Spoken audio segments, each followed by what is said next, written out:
अस्सलाम वालेकुम दोस्तों, सऊदी अरब की फटाफट ताज़ा और बड़ी खबरों में आपका स्वागत है। मैं हूं साकिब मिर्ज़ा और आप देख रहे हैं गल्फ लाइफ हिंदी। सऊदी अरब में जैसा कि 29 अगस्त से स्कूल खुलने वाले हैं, तो ऐसे में जो नए नए नियम है वो लगातार हमारे सामने निकल कर आ रहे हैं। फिलहाल क्यों बताएं, आपको बता दें कि स्कूलों में अगर किसी स्टूडेंट, टीचर या फिर मैनेजमेंट में से किसी बंदे को कोरोना वायरस लग जाता है तो इस पर क्या कार्रवाई होगी। इस तरह का सवाल एक इंटरव्यू के दौरान सऊदी अरब के एजुकेशन मिनिस्टर से किया गया। तो अखबार 24 के मुताबिक मिनिस्टर ऑफ एजुकेशन का कहना है कि अगर स्टूडेंट को किसी क्लासरूम में कोरोना लग जाता है या शक भी अगर होता है तो ऐसी सूरत में 10 दिनों के लिए क्लास को सस्पेंड कर दिया जाएगा और फिर 10 दिनों के लिए उस क्लास के बच्चे मदरसती प्लेटफॉर्म पर ऑनलाइन पढ़ाई करेंगे, जैसे कि पहले से ही पढ़ रहे थे। और जब तक ये संतुष्टि नहीं हो जाती कि अब इस क्लास में कोरोना का कोई मामला नहीं है, यानी सब कुछ बिल्कुल ठीक है, तब तक बच्चे दोबारा इस क्लास के स्कूल नहीं आ सकेंगे। आगे मिनिस्टर ऑफ एजुकेशन का कहना है कि अगर एक स्कूल में एक से ज़्यादा क्लास में कोरोना के केस पाए जाते हैं तो ऐसे में स्कूल को 10 दिनों के लिए पूरी तरह से बंद कर दिया जाएगा। यानी अगर किसी एक क्लास में कोई कोरोना का मरीज पाया जाता है तो सिर्फ एक क्लास को सस्पेंड किया जाएगा, लेकिन अगर 2-3 क्लासेस में ऐसा पाया जाता है तो पूरे स्कूल को ही सील कर दिया जाएगा। 10 दिनों के लिए पहले ऐसा किया जाएगा और नियम फिर से वही है कि जब तक ये संतुष्टि ना हो जाए कि वायरस से पूरी तरह से स्कूल या फिर क्लास पाक हो गई है, तब तक दोबारा बच्चों को स्कूल में आने नहीं दिया जाएगा और पढ़ाई ऑनलाइन ही जारी रहेगी। सऊदी अरब के शहर मक्का मुकर्रमा की पाक मस्जिद की मैनेजमेंट कमेटी ने ज़ायरीन की सुविधा के लिए मताफ में 25 ट्रैक, जबकि मजबूर और फिजिकली डिसेबल्ड लोगों के लिए 4 ट्रैक रिजर्व कर दिए हैं। यानी कोरोना एसओपीज की पूरी तरह से पाबंदी और सोशल डिस्टेंस को मेंटेन करने के लिए यहाँ पर कुछ नए तरीकों से बदलाव किए गए हैं, जैसे कि मताफ, सफा मरवा और नमाज पढ़ने की जगहों में भी सोशल डिस्टेंसिंग की नई पाबंदियां कराने के लिए इंतजाम किए गए हैं। यानी आपको बता दें कि मताफ के आसपास 25 ट्रैक तो आम लोगों के लिए रिजर्व किए गए हैं, जिसमें आम लोग आराम से जाकर सोशल डिस्टेंसिंग मेंटेन रखते हुए उम्रा कर सकते हैं, तवाफ कर सकते हैं। लेकिन जो मजबूर लोग होते हैं, यानी जो बूढ़े लोग होते हैं या फिर जिसमें फिजिकली डिसेबल्ड भी शामिल है, उनके लिए 4 ट्रैक रिजर्व किए गए हैं।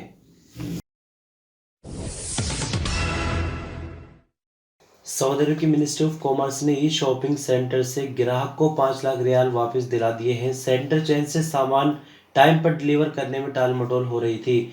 सबक न्यूज़ के मुताबिक ग्राहक ने ई शॉपिंग सेंटर के खिलाफ मिनिस्ट्री ऑफ कॉमर्स से संपर्क करके 735 शिकायत दर्ज कराई थी। मिनिस्ट्री ऑफ कॉमर्स ने शिकायत के बारे में छानबीन करके ग्राहकों का स्टैंड जब ठीक पाया तो उन्हें 2,56,427 रियाल शॉपिंग सेंटर से वापस दिलवा। ये रकम 211 ग्राहकों ने सामान की कीमत के तौर पर पहले ही अदा कर दी थी। मिनिस्ट्री ऑफ कॉमर्स का कहना है कि बाकी की रकम के बारे में ग्राहक और कंपनी के बीच कॉन्टैक्ट हो गया है। शॉपिंग सेंटर उन्हें आने वाले कुछ दिनों में बाकी रकम भी लौटा देंगे। मिनिस्ट्री ऑफ कॉमर्स ने लोगों को संतुष्टि दिलाई कि वो ग्राहकों के हक के लिए साथ खड़े हैं। ई शॉपिंग सेंटर की सभी एक्टिविटीज पर नजर रखे हुए मिनिस्ट्री ऑफ कॉमर्स की कोशिश यही है कि ई शॉपिंग सेंटर से बिजनेस कानून और उसके नियमों की पाबंदी कराई जाए। सऊदी मिनिस्टर ऑफ एजुकेशन हमद अली शेख ने कहा कि आने वाले एकेडमिक साल के आने पर स्कूल बाकायदा खुलेंगे। स्टूडेंट, टीचर और बाकी का स्टाफ स्कूल में हाजिरी दे सकेंगे। स्कूल में आने की सबसे पहली शर्त कोरोना वैक्सीन की दोनों खुराक है। बिना वैक्सीन लेने वालों को स्कूल आने की बिल्कुल भी इजाज़त नहीं होगी। अखबार 24 के मुताबिक मिनिस्टर ऑफ एजुकेशन ने जुमेरात को स्पेशल प्रेस कॉन्फ्रेंस में एक ज़रूरी सवाल का जवाब दिया है। उनसे पूछा गया था कि जिन्हें वैक्सीन न लगवाने की वजह से स्कूल आने की इजाज़त नहीं होगी। इस पर मिनिस्टर ऑफ एजुकेशन ने बताया कि टीचर ऐसे स्टूडेंट को मदरसती प्लेटफॉर्म के ज़रिए ऑनलाइन पढ़ाएंगे। मदरसती प्लेटफॉर्म पर पढ़ने के लिए कई तरह के ऑप्शन मौजूद हैं, जिससे स्टूडेंट फ़ायदा उठा सकेंगे। मिनिस्टर ऑफ एजुकेशन ने आगे कहा कि प्राइमरी स्कूल में मदरसती प्लेटफॉर्म के ज़रिए ऑनलाइन पढ़ाई की शुरुआत दोपहर 3:30 बजे से होगी। क्लासेस शाम 7 बजे तक चलेंगी। मिनिस्टर ऑफ एजुकेशन ने आगे बताया कि जो स्टूडेंट कोरोना वैक्सीन की खुराक ले चुके हैं उनका रेशियो 93% तक पहुंच चुका है, जबकि दोनों डोज लेने वालों का रेशियो 37% तक है। यूनिवर्सिटी में पढ़ने वाले बच्चे जिन्होंने एक वैक्सीन ले ली है उनका रेशियो 85%, जबकि दोनों वैक्सीन के डोज लेने वालों का रेशियो 59% हो गया है। उम्मीद है कि आने वाले दिनों में कोरोना वैक्सीन लेने वालों की तादाद में और ज़्यादा बढ़ोतरी देखने को मिलेगी। सऊदी अरब में आई बीती रात कोविड-19 की रिपोर्ट के मुताबिक नए मामले 499 रिकॉर्ड पर आए, जबकि नई रिकवरी 877 रही और मरने वालों की नई तादाद 10 रही। एक्टिव मामलों की बात करें तो इनकी तादाद घटकर 5,858 पर आ गई है, जिनमें से 1,234 क्रिटिकल केस है। अब तक सऊदी भर में कोविड-19 के कुल मामले 5,40,743 हो गए हैं। कुल रिकवरी 5,26,436, जबकि कुल मरने वालों की तादाद 8,449 हो गई है। जद्दा और राबिग में रीन्यूएबल एनर्जी के 2 स्टेशन बनाए जाएंगे। मिनिस्ट्री ने इस मकसद के लिए दोनों शहरों में 12 मिलियन स्क्वायर मीटर का एरिया रिजर्व कर दिया है।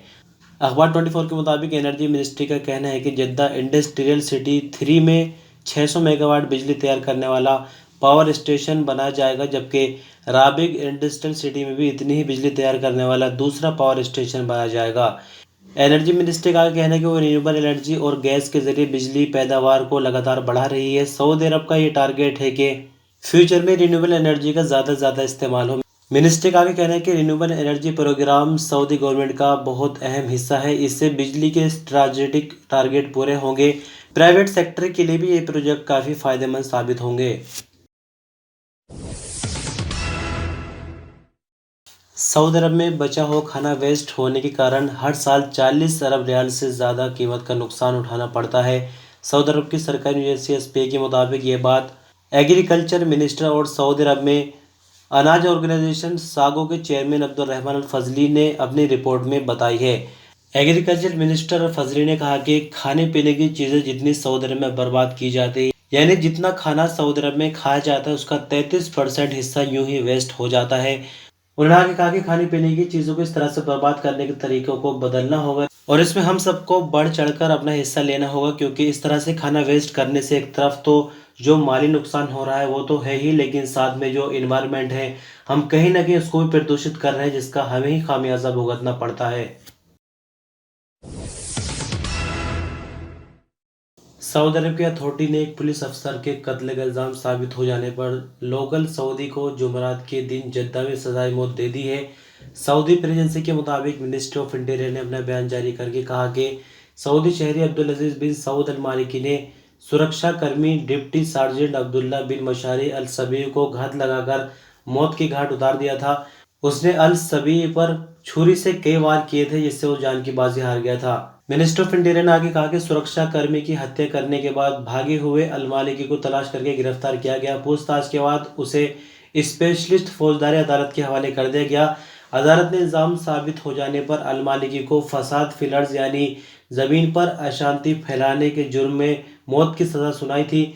अदालत ने अपने फैसले में कहा था कि अल मालिकी को सरेआम मौत की सजा दी जाए। अपील कोर्ट और फिर सुप्रीम कोर्ट ने भी फौजदारी अदालत के फैसले की पुष्टि कर दी। आखिर में ऐवान शाही यानी किंग सलमान के सामने जब ये फैसला पहुंचा तो वहां से भी मौत की सजा को बरकरार रखा गया और आखिरकार इसको मौत की सजा दी गई।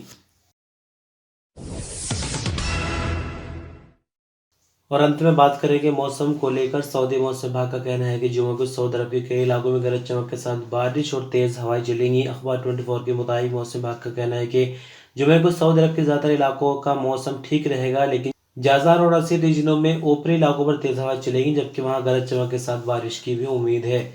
मौसम विभाग का आगे कहना है कि जुमे को सऊदी अरब में सबसे ज्यादा टेम्परेचर वादी दवासर में होगा, जबकि सबसे कम टेम्परेचर अल सौदा में होने की उम्मीद है, जो कि 15 डिग्री सेंटीग्रेड तक रहेगा। तो दोस्तों, इस तरह से बस खबरों का सिलसिला यहीं ख़त्म हो जाता है। बहुत शुक्रिया वीडियो पर अंत तक बने रहने के लिए। अपना ख्याल रखिएगा। अल्लाह हाफिज़।